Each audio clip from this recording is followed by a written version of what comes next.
ሊቀ መድፋቅ በስመ አብ ወወልድ ወመንፈስ ቅዱስ አሐዱ አምላክ አሜን። የተወደዳችሁ የተከበራችሁ የልዑል እግዚአብሔር ቤተሰቦች እንደምን ቆያችሁ? አሜን። በቸርነቱ የጠበቀን የአባቶቻችን አምላክ ልዑል እግዚአብሔር ስሙ የተመሰገነ ይሁን። እንደ እግዚአብሔር ቅዱስ ፈቃድ እንግዲህ ከዚህ ሰዓት በኋላ ባለን ደቂቃ የጋብቻ ሕይወት ትምህርታችንን የምንቀጥል ይሆናል። በባለፈው ክፍለ ጊዜ በነበረን ትምህርት እንግዲህ ስለ ጓደኝነት ነበር ስንማር የነበረው። ዛሬ ደግሞ በቀጣዩ ክፍል ስለ እጮኝነት ማለት ነው፣ ማንን ማስተጫጨት ይችላል የሚሉና ተያያዥ ጉዳዮችን ለመማር እንሞክራለን። አምላካችን ቅዱስ እግዚአብሔር በጉባኤያችን መሃል ተገኝቶ እንዲያስተምረን እንዲመክረን ቅዱስ ፈቃዱ ይሁንልን። እንግዲህ ከጓደኝነት በኋላ ያለ የጋብቻ ሕይወት ላይ ክርስቲያኖች የሚማሩት ወይንም ደግሞ እንዲያውቁት የሚፈለገው ደረጃ ቢኖር እጮኝነት ነው። እጮኝነት እንግዲህ ከሐሰሳ ወይንም ደግሞ ከጓደኝነት ጊዜ በኋላ የሚመጣ የአንድ የጥንዶች የጋብቻ ሕይወት ወይንም ደግሞ ወደ ሰርግ ወደሚያደርጉት ጉዞ ያለ አንድ ክፍል ነው።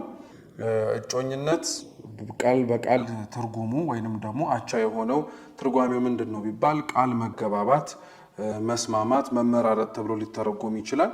በዚህ የእጮኝነት ወቅት ላይ ሁለቱ የእጮኝነት ሕይወት ውስጥ ያሉት ወንድና ሴቱ ማለት ነው ይበልጥ የሚጠናኑበት ይበልጥ የሚቀራረቡበት ትላንትና በጓደኝነት ሕይወት ከነበራቸው ቀረቤታን ባለፈ ይበልጥ ተቀራርበው በውስጣቸው ያለውንም ክፉንም ደጉንም ነገር ተቀምጠው የሚመካከሩበትና ለነገ ከሰርግ ማግስት ላለው ሕይወታቸው መሰረት የሚጥሉባትን ትልቅ የሆነ ክፍል ነው። ነገር ግን ከእጮኝነት ሕይወት ውስጥ ከሚገባውና መደረግ ከሚያስፈልገው ከዚህ ጉዳዮች ይልቅ ብዙ ጊዜ ላይ በእጮኝነት ሕይወት ላይ ትኩረት ሲሰጥ የምንመለከተው ነገር ቢኖር ከተወሰኑ ጊዜያት ወይንም ደግሞ ወቅታት በኋላ በረጅም የሚሆን በአጭር ጊዜ ስለሚመጣው ስለ ሰርግ ነው። ይህንን ስንል እንግዲህ ሰርግ የሚያሳስብ ነገር አይደለም፣ እንዲሁ በቀላሉ የሚተገበር ነው ለማለት አይደለም። በቀጣዩ ክፍል ትምህርት ላይ ስለ ሰርግ ብቻውን አንስተን የምንማር ይሆናል። ነገር ግን ስለ ሰርግ ስለሚወጣው ነገሮችና ስለ ሰርግ ስለሚወጣው ጉልበትና ኃይል ባልተናነሰ እንዲያውም በበለጠ በእጮኝነት ጊዜ ላይ በአንድ ቀን ላይ ተከብሮ ስለሚታለፈው ታላቅ ክብረ በዓል ብቻ ሳይሆን የሚታሰበው ከዛ በኋላ ስለሚኖረው ሕይወት ነው። በእጮኝነት ሕይወት ላይ መሰረት እንዲጣልም ጭምር የሚፈልገው ይሄ እጮኝነት ሕይወት እንዳልነው የመጠናናት የማጥናትም አንድ ክፍል እንደመሆኑ መጠን ማለት ነው መሰረታዊ ዓላማዎችም ጭምር አሉት። አንድ ሰው ከጓደኝነት ወደ እጮኝነት ሲሸጋገር የመጀመሪያው ወደ እጮኝነት የሚገባበት ዓላማ ቅዱስ ጋብቻን ለመመስረት ነው። እንግዲህ ማንም ሰው ተጫጭቶ ወደ ሰርግ ማግስት እየሄደ ምናልባት እንኳን እኮ ልፋታ እችላለሁ ብሎ ደግሞ ሌላ ክፍት የሆነ ነገር ሊያስብ አይችልም። ከእጮኝነት ወይንም ደግሞ በዚህ ጊዜ ላይ በደረሰ ጊዜ ላይ አንድ ሰው ቅዱስ ጋብቻን ለመመስረት ራሱን የሚያዘጋጅበት በራሱ ላይ ለዚህ ሕይወት ቀድሞ ማስተካከል የሚጠበቅበትም ሆነ አለኝ ብሎ የሚያስበውንም ጭምር የሚያጎለብትበት ነው። ሁለተኛው የባከነ ሕሊና የሚሰበሰብበት ነው። በእጮኝነት ሕይወታችን ወቅት ላይ በአንድ ጥላ ወይንም ደግሞ በጌታችን በኢየሱስ ክርስቶስ አንድ ሆነን በትልቁ የቅድስት ቤተ ክርስቲያን አንድነት ህብረታችን እስከሚፈጸም ድረስ ባሉት ወቅታቶችና ጊዜያቶች ላይ የባከነ ሕሊናችንን ይሰበስብልናል። የእጮኝነት ጊዜ ወንዱም ሆነ ሴቷ ከዛ በኋላ ሕይወታቸውን ከመረጡት ሰው ጋር ሊያሳልፉ እንደወሰኑና እንዳቀዱም ጭምር በማሰብ ከዛ ሕይወት ሰው ጋር ስለሚኖራቸው ሕይወት ያስቡ፣ ይጨነቁ፣ ያወጡ፣ ይወርዱ ያስቡ ይሆናል እንጂ ከዛ ሰው ውጪ ደግሞ ሌሎች ነገሮችንም ከግንዛቤ ውስጥ በማስገባት ወይ ሁለተኛ ወይ ሶስተኛ እድልም ጭምር እንዳላቸው ጭምር በዚህ ሕይወት ላይ አይሾፍበትም ወይም ደግሞ ሌሎች ነገሮችም አይደረጉበትም ማለት ነው። ስለዚህ በሁለቱ ዓላማ መነሻነት አንድ ሰው የእጮኝነት ሕይወቱን ከጀመረ በኋላ ወይንም ደግሞ የእጮኝነት ሕይወቱን እየመራ ሳለ ብዙ ጊዜ ላይ የእጮኝነት ሕይወት ላይ የሚጠየቀው ጥያቄ ታዲያ ምንድን ነው? ማንን ማስተጫጨት ይችላል ወይንም ደግሞ ባልና ሚስትን ማን ሊያገናኝ ይችላል ብሎ የሚጠየቅ ጥያቄ አለ። እንግዲህ በቤተ ክርስቲያናችን ስርዓት መሰረትነት 4 ነገሮች ሰዎችን ለማስተጫጨት ይፈቀዳሉ። የመጀመሪያው ወላጆች ናቸው። ይሄ በቅዱስ መጽሐፍም ጭምር የተደገፈ ነው። በሀገራችንም እስከ ቅርብ ጊዜያት በተለይ ትንሽ ደብዙ እየጠፋ ሄደ እንጂ ብዙ ጊዜ ላይ ወላጆች ለልጆቻቸው የሚበጀውንና የሚሆነውን ሰው ሲያጩ ወይንም ደግሞ ሲያገናኙ ሲመርጡም ጭምር ይገኛል። መጽሐፈ ጦቢት ምዕራፍ 7 ቁጥር 9 ላይ እንዲሁም ደግሞ ኦሪት ዘፍጥረት አባታችን አብርሃም ለልጁ ለይስሐቅ ርብቃን በሚያጭለት ጊዜ ላይ ወላጆች ለልጆቻቸው ማጨት እንደሚችሉ መጽሐፍ ቅዱሳዊ መሰረት ያለው ታሪክ ነው። ስለዚህ በዛ መነሻነት አንድ ሰው ወላጆቹ ልጁ ለአቅመ አዳምና ለአቅመ ሔዋን በደረሰ ጊዜ ላይ ሊያገባ የሚችለውን ወይም ደግሞ ሊያገባ የሚያስፈልገውን ሰው ማምጣት ይፈቀድላቸዋል። ሁለተኛው ማን ማስተጫጨት ይችላል ሲባል ደግሞ ባልንጀራ ነው ወይንም ደግሞ ወዳጅ የቅርብ ዘመድ ሊያስተጫጭ ይችላል። ነገር ግን የባልንጀራ ማስተጫጨትም ሆነ የወላጆች ላይ ሌሎችም ማስተጫጨቶች ላይ በጣም ትኩረት የሚያስፈልግ ነገሮች አሉ። በተለይ በባልንጀራ ላይ ግን ቅዱስ መጽሐፋችን ምን ይላል?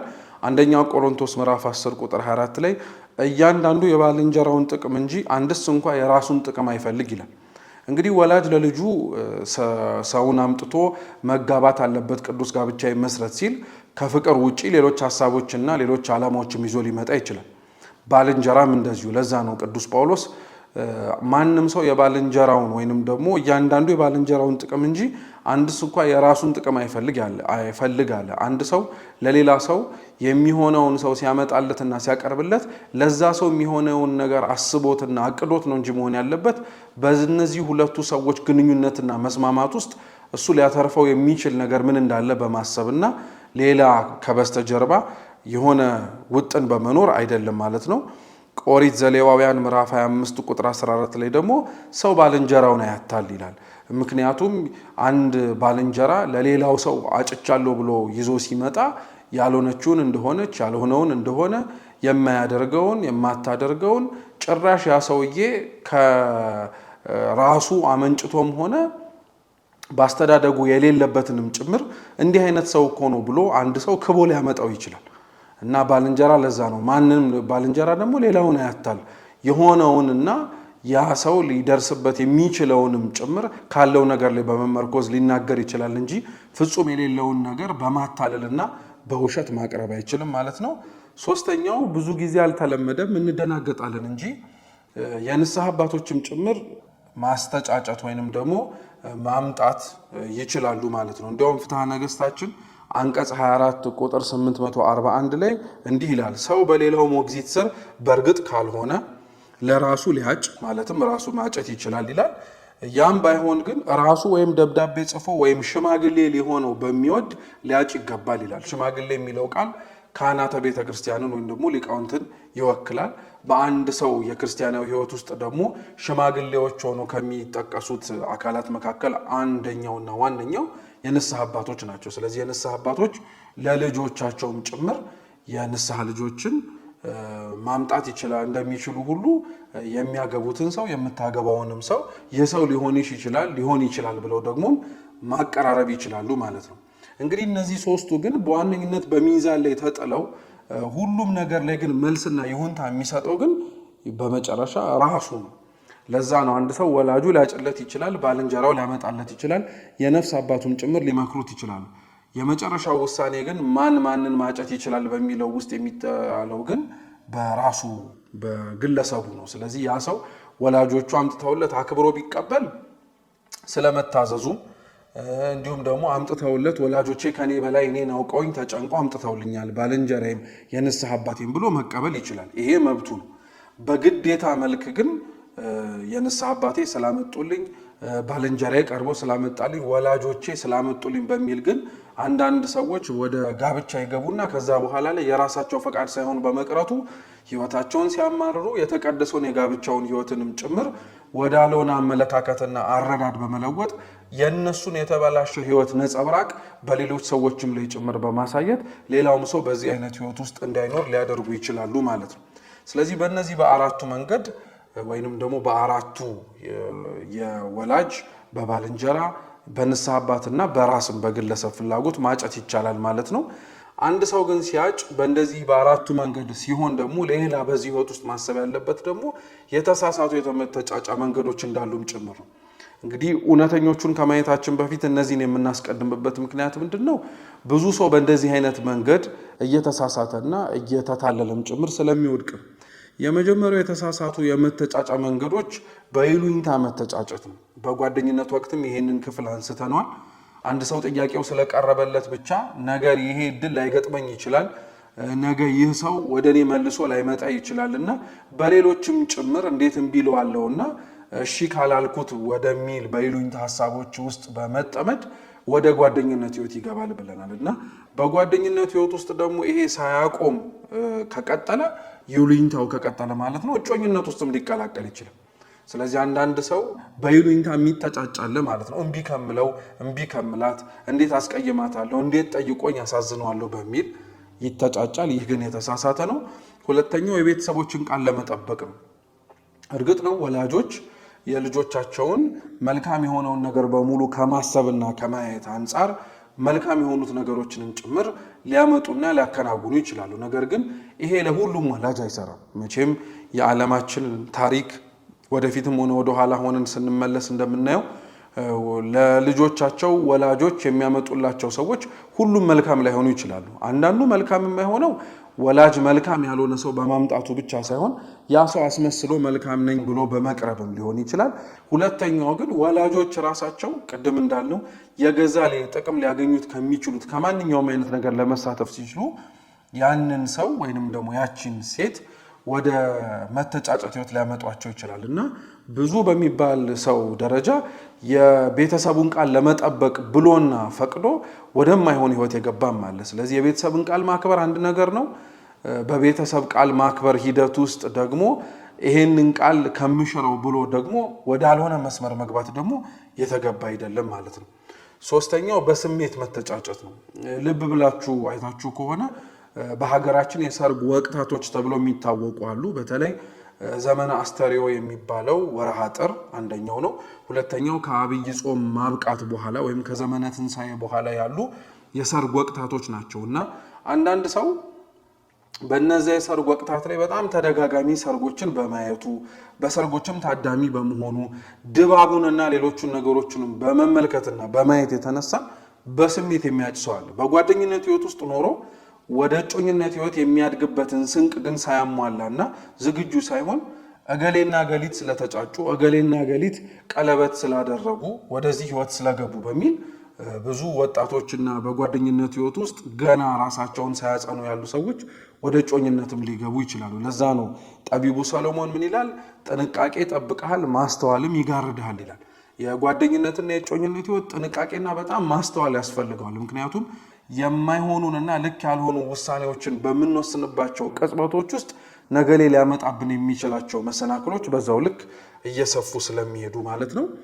አራተኛው ህልምን ምክንያት ያደረገ መተጫጨት ነው። ይሄ ለዘመናት ብዙ የቤተክርስቲያናችን መምህራንም ጭምር በጣም በተደጋጋሚ ሲያስተምሩት የነበረ ርዕሰ ጉዳይ ነው። አሁንም ድረስ ግን ማንሳት ግድ ይለናል። ምክንያቱም አሁንም ድረስ በህዝበ ክርስቲያኑ ዘንድ በህልም ዘንድ መተጫጨት ወይንም ደግሞ የሚፈልጉትን እና ለማግባት የሚያስቡትን ሰው አሊያም ደግሞ ማንን ላግባ በሚለው ጥያቄ ውስጥ እግዚአብሔር አምላክ መልስ እንዲሰጣቸው በመፈለግ በህልም የሚያዩትን ነገር ቀጥታ በማመን እግዚአብሔር የፈቀደው ህይወት ነው ብሎ የሚገቡ ሰዎችም አሉ። እንደው ልክ ነው አይደለም የሚለውን ነገሮች ከመግባታችን በፊት እስኪ ስለ ህልም ቢያንስ አንድ ሁለት ነጥቦችን እናንሳ። ህልም በነገራችን ላይ ከእግዚአብሔር የሚሰጥ ጸጋ ነው። እንደዚሁ አንድ ሰው ስለተኛ የሚያየው ስላንቀላፋም ጭምር ቀርቦ የሚመለከተው ነገር አይደለም። ሁለተኛው ህልም ራእይና ተከስቶ የሚሉት ነገሮች መለያየታቸውን ማወቅ አለብን። ህልም አንድ ሰው ተኝቶ ሊያየው የሚችል ነገር ነው። ራእይ የሚባለው ሰው ላይ ተኛ ይጠበቅበታል። ቆሞም ሊመለከተው በተመስጦ በተደሞ ውስጥ ሆኖ ሊያየው ይችላል። ተከስቶ ደግሞ መገለጥ ነው። በደንብ አድርጎ መታየት ገጽ ለገጽ እንደመነጋገርም ያክል ህልም የምንለው ስለዚህ ሰው ተኝቶ ሊያየው የሚችለው ነገር ነው ማለት ነው። አንድ ሰው ህልምን ከምን ሊያልም ይችላል ብለን ደግሞ እንጠይቃለን። ህልም በሶስት ወገን ሊታለም ይችላል። አንደኛው ህልም ከእግዚአብሔር ሊመጣ ይችላል። ጸጋውን እግዚአብሔር ሲሰጥ በህልም እግዚአብሔር ሰውን ሊያናግር ይችላል። ልክ ያዕቆብን በህልም በራእይ ያናገረውና ይመራው እንደነበረው ሁሉ ማለት ነው። ሁለተኛው ህልም ከዲያብሎስ ሊታይ ይችላል፣ ከሰይጣን ሊታይ ይችላል። ሶስተኛው ደግሞ ህልም ከሐሞታት ወይንም ደግሞ ከሰው ልጅ ጠባያት ሊታዩ ይችላሉ። ለምሳሌ የሰው ልጅ ስጋው የተዋቀረው ወይንም ደግሞ በውህደት የተገኘው በነፋስ በእሳት በመሬትና በውሃ ነው። አንዱ በአንዱ ላይ በሰለጠነበት ጊዜ ላይ በእነዚህ ባህሪያት መሰልጠን የተነሳ ያ ሰው በሐሞታት ይሉታል አባቶቻችን ህልም ሊመለከትና ሊያይ ይችላል ማለት ነው። ስለዚህ በእነዚህ በሶስቱ መንገድ ህልም ሊታለም ይችላል። አንዳንዶች ደግሞ እንዲያውም ሌላ ተጨማሪ አብዝተው በቅዱስ መጽሐፋችንም ስለተጻፈ ህልም ከስራ ብዛት ደግሞ ይታያል የሚልም አለ። ከድካም ከስራ ከውጣ ወረድ ከሰው ልጅ ውሎ ያንን ውሎውን የሚመስል ህልም ሊያይ ይችላል። ይህንን ሁሉ ማንሳት ለምን አስፈለገ? ሁሉም የሚታለም ህልም ከእግዚአብሔር እንዳልሆነ እንድናውቀውና እንድንረዳው። ሁሉም ተኝተን የምናየው ህልም በሙሉ ስለ ሰውም ሆነ ስለ ማንኛውም ነገር እግዚአብሔር መልእክቱን የሚያስተላልፍበት እንደሆነ ማወቅ ወይንም ደግሞ መረዳት በጣም ጥንቃቄ የሚያስፈልገው ነጥብ ነው። ስለዚህ አንድ ሰው የሆነ ቦታ ላይ በመሄድ ወይንም ደግሞ በአንድ ቦታ ላይ ራሱን ጠብቆ በማጽናት ገዳም፣ ቤተክርስቲያን ሊሆን ይችላል። በጾም በጸሎት አንዳንዶች የማገባውን አሳየኝ በማለት ሌሎች ደግሞ በጓደኝነት ህይወት ውስጥ ያሉት ደግሞ ይሄ ነገር ወዴት ነው የሚመጣው ብለው ደግሞ ጥያቄም ሊጠይቁ ይችላሉ። በተለይ ግን በጣም ይሄንን ሊያዳግት የሚችለው ነገር ምንድነው? ጥያቄውን ማቅረቡ ሳይሆን ጥያቄው ለተጠየቀው ጥያቄ የሚመጣውን መልስ እንዴት ማስተናገድ እንዳለብን። ብዙ እህቶቻችንና ወንድሞቻችን ስላየሁት ነው በህልሜ ስላየኋት ነው በህልሜ በሚል ቀጥታ ወደ ጓደኝነት እና ወደ መተጫጨት ከፍ ብሎም ወደ ሰርግ እና ወደ ጋብቻ ህይወት ይገባሉ። በመጨረሻም ደግሞ ምን አለ ባላለምኳትና ባላየኋት እስከሚል ድረስ የሚያጸጽታት አይነት ህይወት ውስጥ ይገባሉ። እና ይሄ ህልማቸው ላይ ያላቸውን አመኔታነትም ጭምር ያሳያል። በነገራችን ላይ ለዛ ነው ቅዱስ መጽሐፋችን ምን ይላል?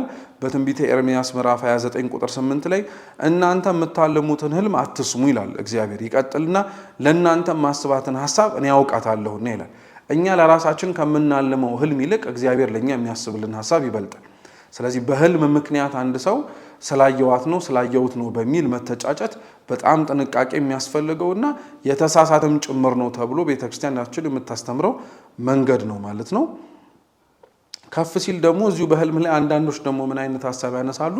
ህልም የማያይ ሰው ደግሞ አለ ማለት ቢል የማይመጣለት የትም ቢሄድ እና አንዳንዶች ደግሞ በእንደዚህ አይነት መንገድ ላይ ያሉ ደግሞ የሚያልሙ ሰዎች ጋር ሄደው አልምልኝ ብለው የሚናገሩ ማለት እስኪ ተኝተህ ምን ይታያል ስለኔ ህይወት የሚሉ ማለት ነው። ስለነዚህ መጽሐፍ ቅዱሳችን ማስጠንቀቂያ ይሰጣል። ራሱ ትንቢተ ኤርምያስ ምዕራፍ 27 ቁጥር 9 ላይ ምን ይላል? ህልም አላሚዎቻችሁን አትስሙ ይላል። ስለዚህ እኛ ማለም ቢያቀተን የሚያልም ሰው ጋር ደግሞ ሄደን ምን አለምክልኝ ብሎ መጠየቅና አልምልኝ ማለትን ቅዱስ መጽሐፋችን ህልም አላሚዎቻችሁን አትስሙ ይላል። ለምን ቢባል ተመሳሳይ ነው ቅድም ከተነሳው የመጽሐፍ ቅዱስ ኃይለ ቃል ጋር እሱ ለኛ የሚያስባትን ሐሳብ የበለጠችና የላቀች እርሱም የሚያውቃት ናትና ብሎ ነው። አምስተኛው የተሳሳቱ የመተጫጫ መንገዶች ደግሞ በመሐላ መተጫጨት ነው። እርግጥ ነው ጮኝነት ቃል መገባባት መስማማት ነው። ነገር ግን አንዳንዴ በተሳሳተ መንገድ የሚተጫጩ ሰዎች አሉ። በመሐላ በተለየ ደግሞ በቅዱስ ቁርባንም የሚተጫጭ አለ። ክብር ይግባውና ቅዱስ ቁርባን የመተጫጫ መንገድ አይደለም። ተጫጭተው ለቀረቡና ጋብቻቸውን በቅድስት ቤተክርስቲያን ጥላ ስር ለሚመሰርቱ ሰዎች ከሁለትነት ወደ አንድነት የሚያመጣቸው ምስጢር ነው እንጂ አንድ ሰው ትቷት እንደማይሄድም ሆነ ትታው እንደማትሄድ ለማሳየት እንደሚያደርጉት እንደ ምልክት ቀለበት እንበለው ቁርባንን እንደዛ አድርገው መተጫጫ እና ቃል መማማያ ሊያደርጉት አይችሉም፣ ሊሆንም አይችልም። ቅዱስ ጳውሎስ ሁለተኛ ቆሮንቶስ መልእክቱ ምዕራፍ 11 ከቁጥር 8 ጀምሮ እንዲህ ይላል፣ ሰው ግን ራሱን ይፈትን ይላል። ሳይገባው የሚበላና የሚጠጣ የጌታን ስጋ ስለማይለይ ለራሱ ፍርድ ይበላልና ይጠጣልና አለ። ይቀጥልና ስለዚህ በእናንተ ዘንድ የደከሙና የታመሙ ብዙዎች አሉ፣ አያሌዎችም አንቀላፍተዋል። ራሳችንን ብንመረምር ግን ባልተፈረደብን ነበር ይላል። ወደ ቅዱስ ቁርባን የሚቀርብ ሰው ራሱን መመርመር አለበት፣ ራሱን መፈተን አለበት። የሚቀርበው ለምን ምክንያት እንደሆነ ማወቅ አለበት እንጂ በቅዱስ ቁርባን ስም አንድ ሰው ሊተጫጭ ወይንም ደግሞ ቃል ኪዳን መገባባቱን በዛ ሊያጸና አይችልም። ያ የሚመጣውና ያ የሚደረገው መቼ ነው? ሕዝብ በተሰበሰበበት ቀለበቱ፣ ካባው፣ ተክሊሉ እንደየጋብቻ ስነ ስርዓቱ ካህናተ ቤተ ክርስቲያኑ፣ ስርዓተ ቅዳሴው፣ ኪዳኑ ሁሉም ነገር ተዘጋጅቶ በሚጋቡባት በሰርግ ቀን ላይ ነው። ያም የሚቀበሉት ቅዱስ ቁርባን ቃላቸውን የሚያጸናላቸው ከእግዚአብሔር ፊት ቃልም መግባት ብቻ ሳይሆን ከሁለትነት ወደ አንድነት የሚያመጣቸውም ደግሞ ቅዱስ የሆነው ምስጢር ነው እና በዚህ መተጫጨት አይቻልም። ከዛ በተጨማሪ በስድስተኛነት ደረጃ ደግሞ በምንድን ነው መተጫጨት የማይቻለው ቢባል በዓላማ አንድ ሰው መተጫጨት አይችልም። በዓላማ መተጫጨት ማለት ምን ማለት ነው? ቅድም ብለናል። እጮኝነት ዋነኛ ዓላማው ህሊናን ለመሰብሰብና ወደ ጋብቻ ለማምራት ነው። በዚህ ዓላማ ሰው አይታጫጭ እያልን አይደለም። በዓላማ መተጫጨት ማለት ግን ምንድነው? ከነዚህ መተጫጫ መንገዶች ወጥቶ የሆነ አይቶት የሚፈልገውን ነገር የሆነ ተመልክቶት ያሰኘውን ነገር ለማግኘት ብሎ ሰውነት ሊሆን ይችላል፣ ገላ ሊሆን ይችላል፣ ሀብት ሊሆን ይችላል፣ ንብረት ሊሆን ይችላል፣ ዝና ሊሆን ይችላል፣ መሰል አይነት ነገሮችን ያቺን ነገር ፈልጎ በዓላማ ማጨት ከፍ ብሎ ማግባትም ጭምር የተሳሳተ ነው ይባላል። እንግዲህ እስካሁን ትምህርቱን በሰማንባቸው በእያንዳንዱ ደቂቃዎች ውስጥ እጮኝነት ውስጥ ባሉ ቆይታዎቻችን ማለት ነው እጮኝነትን ማጨት፣ መተጫጨት የምንላቸው ቃላቶች አሉ። እጮኝነት ውስጥ ያሉ ማጨት፣ መተጫጨት የሚሉ ቃላቶች ደግሞ ራሳቸውን ችለው ቤተክርስቲያናዊ የሆነ ትርጉም አላቸው። እንግዲህ አንድ ሰው በተሳሳተው መንገድ ሳይሆን በተገቢው መንገድ ጥሎሹን ሲጥል ወይንም ደግሞ ወደ እጮኝነት ህይወት ሲገባ እንዴት ነው ብለን ብንጠይቅ እንግዲህ የጥንዶች የመተጫጨት ሂደት ውስጥ የስምምነቱ ማሰሪያና መደምደሚያ ማጫ እየተባለ ይጠራል። ኦሪት ዘፍጥረት ምዕራፍ 24 ቁጥር 2 ላይ የአብርሃም ሎሌ ነገራቸውን በሰማ ጊዜ ወደ ምድር ወደቀ፣ ለእግዚአብሔርም ሰገደ። ሎሌውም የብርና የወርቅ ጌጥ ልብስም አወጣ፣ ለርብቃም ሰጣት። ዳግመኛም ለአባቷና ለእናቷ እጅ መንሻ ሰጣቸው ይላል።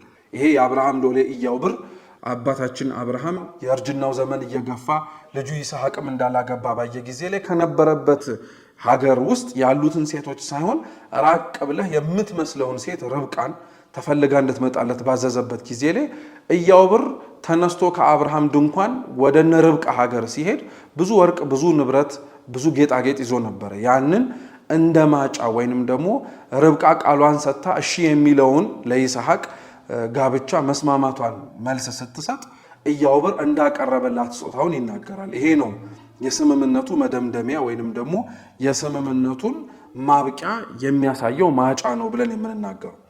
ይሄንን ግን ኢያዕብር ለምን አደረገው ብለን እንጠይቃለን። ማጫ አንድ ሰው በደስታ የሚያቀርበው የክብር ስጦታ ነው እንጂ አንደኛ በጭንቅ የሚከፍሉት ዕዳ አይደለም። ኢያዕብር ደስ ስላለው ይዞት ስለመጣ ለዚህም ዓላማ ስላከናወነውና ስላዘጋጀው ብሎ ሰጥቷል።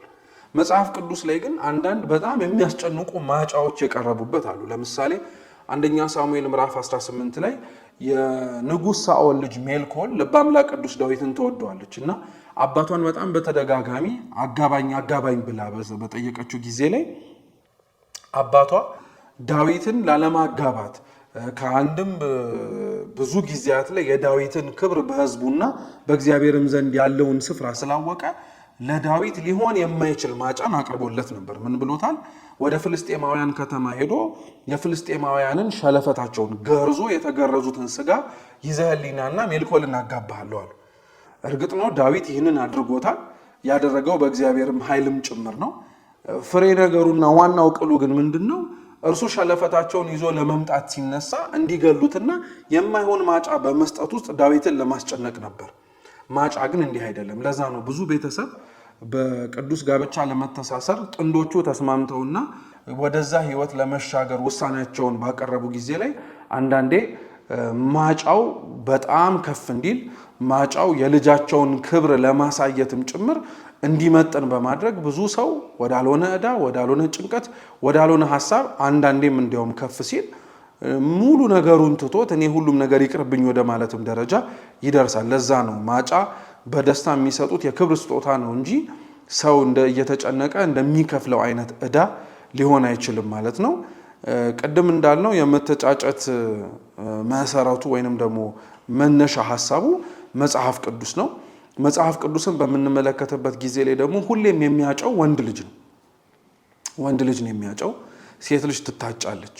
ወንድ ልጅ ጥያቄውን ያቀርባል፣ ሴት ልጅ ትቀበላለች። ይህ ማለት ግን ሴት ልጅ ፍቅሯን መግለጥ አትችልም። ለወደደችው ወንድ አፈቅርሃለሁ፣ ወድሃለሁ ብላ ጥያቄዋን ማሰማት አትችልም ማለት አይደለም። ነገር ግን ጥያቄዋን ብታቀርብም ያቺው ሴት ልጅ ግን ማጨት አትችልም። ማጨት የሚችለው ወንድ ልጅ ብቻ ነው ማለት ነው። መውደድ ምንም እንኳን የሁለቱም ጸጋ ቢሆንም የወንድም የሴትም ማለት ነው። ይሄ ግን ሃይማኖታዊ ስርዓቱን በጠበቀ መልኩ እንዲሆን የሚያጨው ወንድ ልጅ ነው፣ ጥያቄውን የሚያቀርበው ማለት ነው። የምትታጨው ደግሞ በጾታ ሴት ልጅ የሆነች ናት ማለት ነው። ማጫ ለሴት ልጅ ስለ መልካም ፈቃዷና ስለ ክብሯ የሚሰጣት እጅ መንሻ እንጂ ድጋሚ ሌላ የምናነሳው ነጥብ ሁለተኛው ምንድነው ሴትነቷን የሚገዛበትም ዋጋም አይደለም። አንዳንድ ወንዶች ለወደፊት ሚስቶቻቸው ማጫ ባቀረቡ ጊዜ ላይ ወይም ደግሞ በሰጡ ጊዜ ላይ ያንን ማጫ እያስታወሱ የወደፊት ሚስቶቻቸውን ያሁን እጮኛቸውን በጣም ሰላም የሚነሱ ከነጻነት ጎራ አውጥተው ይሄ ሁሉ ዋጋ የተከፈለልሽ እያሉ በማስታወስ ደረጃ ውስጥ በጣም አድርገው የሚያሰቃዩ ሰዎች አሉ። ይሄ ካለመረዳት የሚመጣ ነው። ማጫ ቅድም እንዳልነው የክብር ስጦታ ደስ በመሰኘታችን የምንሰጠው ነገር ነው እንጂ በወንዶች በኩል ሴትነቷን ለመግዛት እንደ ንብረትነት ከፍሎ በመውሰድ ከዚህ በኋላ እንደ ፈቃዴ ላደርጋት እችላለሁ በሚል ሐሳብ የሚነሳ ሊሆን አይችልም ማለት ነው። ስለዚህ እስካሁን በነበረን ቆይታ ስለ እጮኝነት ምንነት አንደኛ፣ ሁለተኛ ማንን ማስተጫጨት ይችላል የሚለውን የተሳሳቱ የመተጫጫ መንገዶችን እና አሁን ደግሞ ስንመለከተው በነበር ነው ደግሞ በእጮኝነት ጊዜ ውስጥ የሚመጣው ወይንም ደግሞ ማጫ እንዴት ተደርጎ መቀበልና መስተናገድ አለበት ተብሎ የሚነሱትን ሐሳቦች ነው ያየነው። በመቀጠል በዚሁ በእጮኝነት ህይወት ውስጥ የምንመለከተው ደግሞ ክርስቲያናዊ የመተጫጫ መስፈርቶች ነው። እንግዲህ ጋብቻ ምናልባት አብሮ መኖር በሚለው አውድ ብንመለከተው ማንም ሊያደርገው የሚችለው ነገር ሊሆን ይችላል። ወንዱ ከሴቱ ክርስቲያን መሆን አይጠበቅበትም ለመጋባት። በክርስትና ህይወት ውስጥ ግን አንድ ሰው ስለተዋደደ ብቻ ስለተፋቀረ ብቻ ወደ እጮኝነትና ወደ ጓደኝነት ህይወትም ጭምር መግባት ማደግ የሚቻልለት አይደለም። የማሟላት የሚጠበቅበትና ማድረግ የሚጠበቅባቸው መስፈርቶች አሉ። እነዚህ መስፈርቶች 3 ናቸው። አንድ ሰው አንድን ሰው ሲያጭ መጠንቀቅ የሚገባው እነዚህን ድንበሮችና ወሰኖች ካለፈ ያ ሰው በጓደኝነትም ሆነ በእጮኝነት ህይወት ሊቀጥልም ሊገፋም አይችልም። የመጀመሪያው ሁላችንም የምናውቀው ስጋዊ ዝምድና ነው። በስጋዊ ዝምድና ማንም ሰው አይቀራረብም። እርግጥ ነው ስጋዊ ዝምድናንም ለመጠንቀቅም ነው አባቶች እናቶቻችን በቀደመው ጊዜ ላይ ወደኋላ 7 ትውልድ ተቆጥሮ በምንም አይነት መልኩ ሊገናኙ እንደማይችሉ ተጣርቶ ከዛ በኋላ ወደ ጋብቻ የሚገባው። በኦሪቱ ጊዜ ላይ ይህ አልነበረም። ዘር ለማራራቅ በሚል የአንዱን መንታ ለአንዱ መንታ የሚሰጥበት ጊዜ ነበረ። በኦሪቱ የጋብቻ ሕግ ጠንክሮ ስርዓት ተሰርቶለት ስላልነበረ፣ በሐዲስ ኪዳን ግን ይሄ ጸንቶ አንድ ሰው አባቶቻችን በሰሩለት ስርዓት መሰረት በስጋዊ ዝምድና ውስጥ ያለን ሰው ሊያገባ አይችልም። ይህን ስናነሳ ምናልባት አንዳንድ ሰው ይሄም የታወቀ ነው ሊል ይችላል። ነገር ግን እውነታው ግን እያንዳንዳችን ቤት ውስጥ አይግባ እንጂ በተለያዩ ማህበራዊ ሚዲያዎችም ሆነ በተለያየ መንገድ እንደምንሰማው ግን አሁን ያለንበት ዘመን ወንድም እህቱን፣ ወንድም ያክስቱን ልጅ፣ ያጎቱን ልጅ፣ ሴትም እንደዚሁ ወደድኩት አፈቀርኩት ምን ችግር አለ በሚል አይነት መንገድ ውስጥ የፍቅር ግንኙነት እየጀመሩ ከፍ ሲልም ጭምር ደግሞ በዛ በተሳሳተ መንገድ ውስጥ የገቡበትን ስሜት ለማስወጣት የሚሞክሩትንም ሰዎች ሸሽተን ርቀን በመሄድ የእኛን ህልማችንን ፍላጎታችንን እናሟላለንም ጭምር የሚሉ ስለሚኖሩ ነው። ስለዚህ ስጋዊ ዝምድና ክርስቲያናዊ የሆነ የመተጫጫ መስፈርት ውስጥ በጣም ልንጠነቀቅበት የሚገባ ነው። ሁለተኛው ደግሞ የጋብቻ ዝምድና ነው። ይሄን በቤተ ክርስቲያናችን በተቀመጠው መልኩ በንባብ አሰማችኋለሁ። ወንድ ልጅ የአባቱን ወይም የአያቱን ሚስት፣ እህት፣ እናት እንዲሁም የሚስቱን አያት፣ እናት፣ ልጅ፣ የልጅ ልጅ፣ እህት፣ አክስት፣ የልጅ ልጁን ሚስት፣ ልጇን፣ እህቷን፣ እናቷን፣ አያቷን እንዲሁም የወንድሙን ሚስት፣ ልጇን፣ እህቷን፣ እናቷን፣ አያቷን እንደዚሁም የእህቱን ልጇን፣ እህቷን፣ እናቷን፣ አያቷን ለጋብቻ ማጨትም ሆነ ማግባት የተከለከለ ነው። ይህንን አሁን የተነበበውን ቪዲዮውን ወደ ኋላ እየመላለሳችሁ በደንብ አድርጋችሁ መስማት ትችላላችሁ። ይሄ ቤተክርስቲያናችን በጋብቻ ዝምድና ውስጥ የምንጠነቀቀው የመጀመሪያው በስጋዊ ዝምድና ውስጥ ያለ የጋብቻ ዝምድና ውስጥ በጣም መጠንቀቅ ያለብን ነገር ነው። ሁለተኛው ደግሞ መንፈሳዊ ዝምድና ነው። መንፈሳዊ ዝምድና የምንለው እንግዲህ አንድ ሰው በዚህ ህይወት ውስጥ በሚኖርበት ጊዜ ላይ በስርዓተ ጥምቀት በ40 እና በ80 በጾታ ወንድና ሴት ሆነው በሚወለዱበት ጊዜ ላይ በቅድስት ቤተክርስቲያን በጥምቀት ልደትነት የክርስትና አባትና የክርስትና እናት ይሰጣቸዋል። ብዙ ጊዜ ላይ ሰዎች አሁን ጥሩ መሻሻሎችና ጥሩ ግንዛቤዎች በሊቃውንት ቤተክርስቲያን እየተፈጠረ በመምጣቱ የሚቀረን ነገር ቢሆንም ነገር ግን ጥሩ የሆነ ግንዛቤ እየተፈጠረ በመምጣቱ የተወሰነ ዓላማው እየተረዳ መጣ እንጂ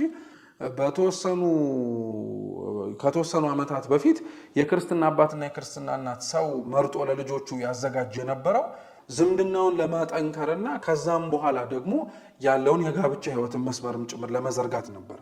ይሄ ባለማወቅ የሚሆን በማወቅ የተተገበረ ነገር ነው። ነገር ግን በመንፈሳዊ ዝምድና ልክ እንደ ስጋዊ ዝምድና ሰዎች እንዳያገቧቸው እንዳያጯቸው የተከለከሉ አሉ። አሁን በንባብ ላሰማችሁ። ወንድ ልጅ የክርስትና አባቱን ሚስት፣ ልጅ፣ የልጅ ልጅ፣ እናት ለጋብቻ ማጨት እንዲሁም የክርስትና አባት የክርስትና ልጁን ልጅ፣ እናት፣ እህት፣ የእህት ልጅ፣ የወንድምን ልጅ ለጋብቻ ማጨት አይችልም። ይሄ የቅድስት ቤተክርስቲያናችን ስርዓቷ እና መልኳ ነው።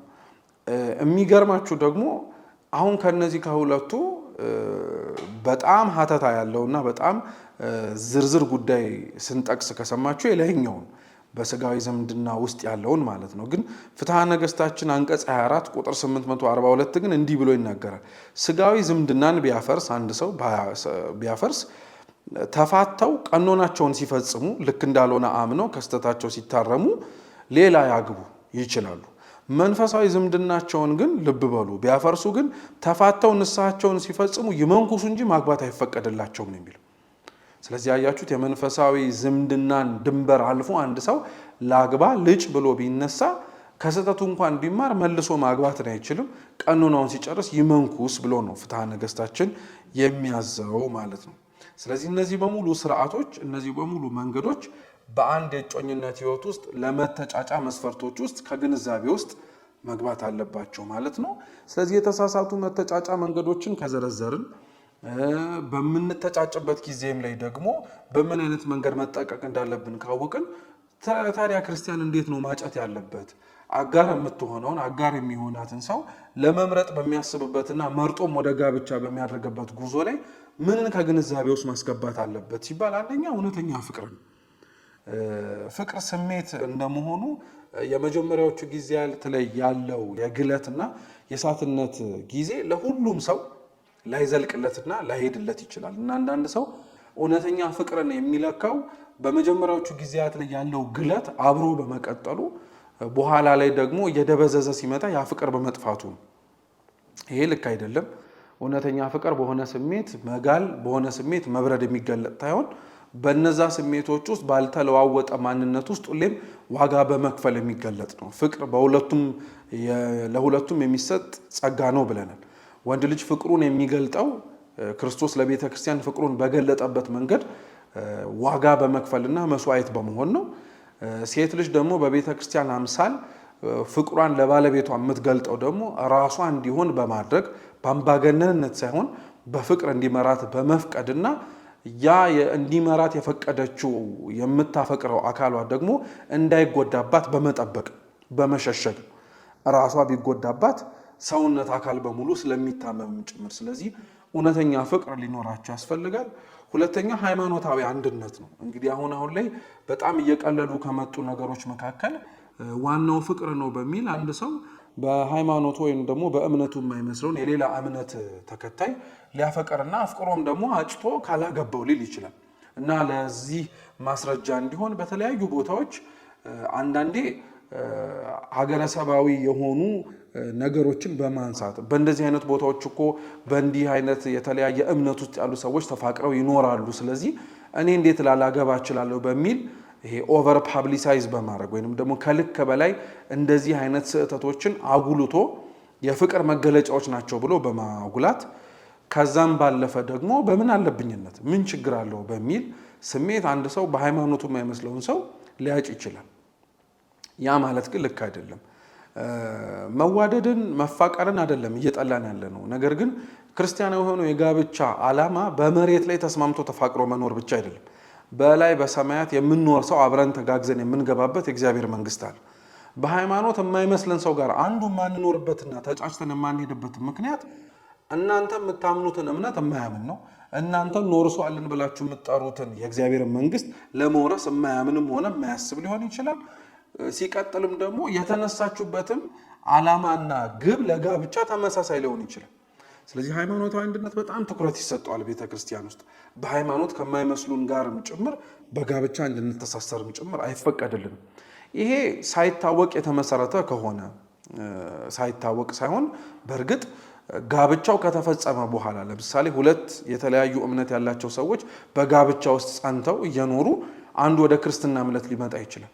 ያ ወደ ክርስትና እምነት የመጣው ሰው ሁለት አማራጭ አለው። አንደኛው ጋብቻ ውስጥ ጸንቶ ያንን ያገባውን ሰው ወደሱ እምነት ወደ ቀናይቱ እምነት ለማስገባት የማምጣት ኃላፊነት አለው ወይም ሐሳብ አለው። ለዚህም ነው ቅዱስ ጳውሎስ አይፋቱ እያለ በመልእክቱ የሚናገረው። አንዳንድ ሰው ግን እቺን ጥቅስ ቀጥታ ያነሳትና ከቅድመ ጋብቻ በፊት ላለ ለጮኝነት ሕይወት ምሳሌ አድርጎ ያነሳዋል። ይሄ በፍጹም ስህተት ነው። ቅዱስ ጳውሎስ በጋብቻ ውስጥ ያሉ ሰዎች አንዱ ሃይማኖቱን ወደ ቀና ቢለውጥ እንዳይፋቱ ዋጋ እንዲከፍሉና በተቻለ አቅም አንዱ ወደ አንዱ ወደ ቀናው እንዲመጣ ይመክራል። ያ ግን የማይሆን ከሆነ ሊፋቱና ሊለያዩ ይችላሉ። ይህንንም ቅዱስ ጳውሎስ ያለበት ዋነኛ ምክንያት አባቶቻችን ሲያስተምሩ ምንድነው? ብዙ ሰው በጥንታዊቱ የቤተ ክርስቲያን ታሪክ ላይ ስንመለከት ክርስትና እምነትን ይቀላቀል የነበረው የጠላትንና አብሯት መኖር የማያሻውን ወይም ያላሻትን ሰው ለመፋታት ሲል ክርስቲያን የሚሆኑ ሰዎች ነበሩ። ስለዚህ ያንን ለመከላከል ሃይማኖታችሁን ስለለወጣችሁ ብቻ መፋታት አትችሉም ወደሚል ደግሞ ጠበቅ ወዳለው መመሪያ መጣ። ዋጋ ክፈሉ፣ ከዛ በኋላ ግን የማይሆን ከሆነ ወደ ውሳኔዎች መሄድ ትችላላችሁ አለ። ስለዚህ እችን በጥቂቱ ልናነሳት የፈለግነው ምንድነው? ሃይማኖታዊ አንድነት ስለሚያስፈልግ ነው። ቅድም ያነሳነው የዘፍጥረት 24 ታሪክም ላይ ያለው አብርሃም ሎሌውን ኢያዕብርን ሩቅ አገር የሰደደው የነበረበት ቦታ ከነዓን ላይ ሴቶች ጠፍቶ አይደለም። በእምነት ግን አብርሃም የሚያመልከውን እግዚአብሔርን ስላላመለኩ። ይሄ ይቅርና እንኳን እኮ ብዙ ዕቁባቶች የነበሩት ሰሎሞን እኮ በሃይማኖት የማይመስሉትን ሴቶች በመሰብሰቡ ምክንያት እኮ ነው ለጣዖት የሰገደው፣ እግዚአብሔርን የካደው፣ ወደማይሆን መንገድ ሄደው። ዋናው ፍቅር ነው በሚል ሰበብ ውስጥ በጣም ብዙ ወጣቶች ጎልማሶችም ጭምር ዋጋ እየከፈሉበት ያለበት ጉዳይ ነው። ግን ይሄ ቤተክርስቲያን በግልጽ ያስቀመጠችው አለማክበር አይቻልም፣ አለመታዘዝ ግን የአንድ ሰው አማራጩ። ይሄንን አላደርግም ቢል ለሚመጣበትም ነገር ኃላፊነት ለመውሰድ ራሱን መዘጋጀት አለበት። ሶስተኛው ክርስቲያናዊ ስነ ምግባር ነው። ሐዋርያው ቅዱስ ያዕቆብ በመልእክቱ ምዕራፍ 2 ቁጥር 17 ላይ ከምግባር የተለየች ሃይማኖት በራሷ የሞተች ናት ስላለ ክርስቲያናዊ የሆነ የመተጫጫ መስፈርት ውስጥ አንዱ ከሚታሰቡ ነገሮች መካከል ክርስቲያናዊ የሆነ ስነ ምግባርም አብሮ ይመጣል ማለት ነው። ስለዚህ በዚህ መሰረትነት የተጫጩ ራሳቸውን ጠብቀው ያሉ ሰዎች እንግዲህ ከጮኝነት ወደ ጋብቻ ወይንም ደግሞ ወደ ሰርግ በሚያደርጉት ጉዞ ላይ እኒህን ነገሮች ማሰብ አለባቸው ማለት ነው። በመጨረሻም የምናነሳው ደግሞ ምንድነው? በመጠናናት ወቅት ላይ ባሉበት በእንደዚህ አይነት የጮኝነት ወቅት ላይ የሚያጋጥሙ ፈተናዎች አሉ። የመጀመሪያው ፍጹምነትን መጠበቅ ነው። እንግዲህ በጓደኝነት ብዙ ያልተገለጡና ተገልጠው ያልተነበቡ ታሪኮች በጮኝነት ጊዜ ላይ የሚቀር የለም።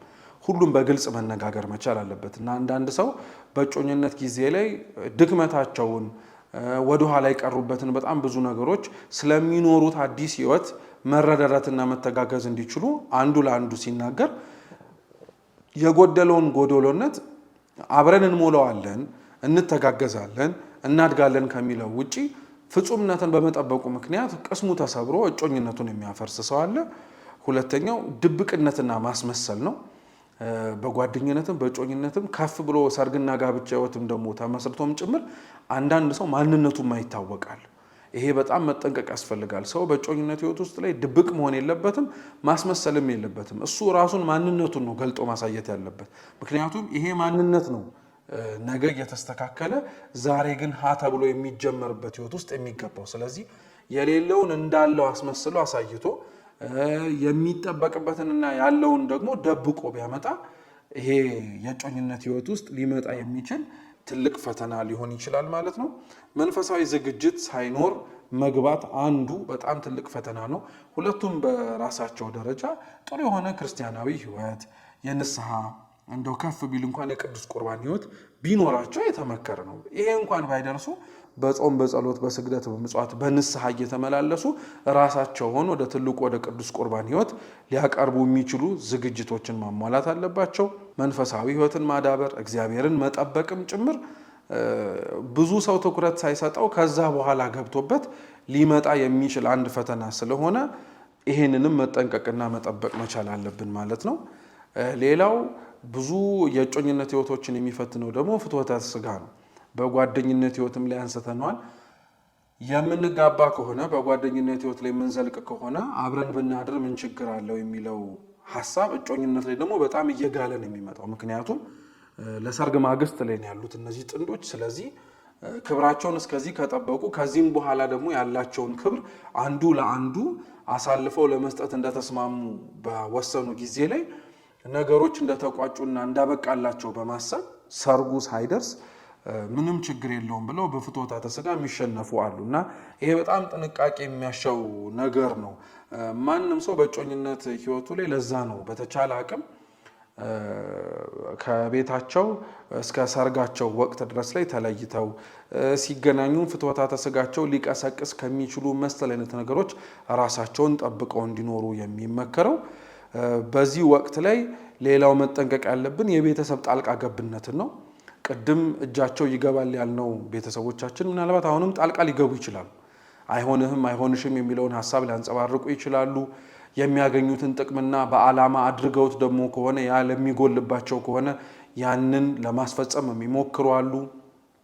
ከዛም ባለፈ ደግሞ ቤተሰብ ነገሮችን በጣም አድርገው በማምራር ወይንም ደግሞ ጉዳዮቹን በደንብ አድርጎ ጠበቅ አድርጎ በመያዝ ከነፃነታቸው ገፏቸውም ጭምር ወዳልሆነ መንገድም ጭምር የሚገቡ አሉ። ጣልቃ ገብነት አንዱ ሌላው ፈተና ነው። የጓደኛ ቅናት፣ ሐሜት፣ ክፉ ምክርም በጣም ፈተና ነው። በእጮኝነት ሕይወት ውስጥ ሲኖር አንዳንዱ ጓደኛ ዙሪያ ላይ ያለ ሰው ሊቀና ይችላል። እሱ ያሌለበትን ያኛው ሰው ስለደረሰበት ወይ እሱ እግዚአብሔር ያደረገለትን ነገር አድርጎ ከማመስገን ይልቅ ለምን የሆነለት ብሎ የሚቀና አለ፣ የሚያማ አለ።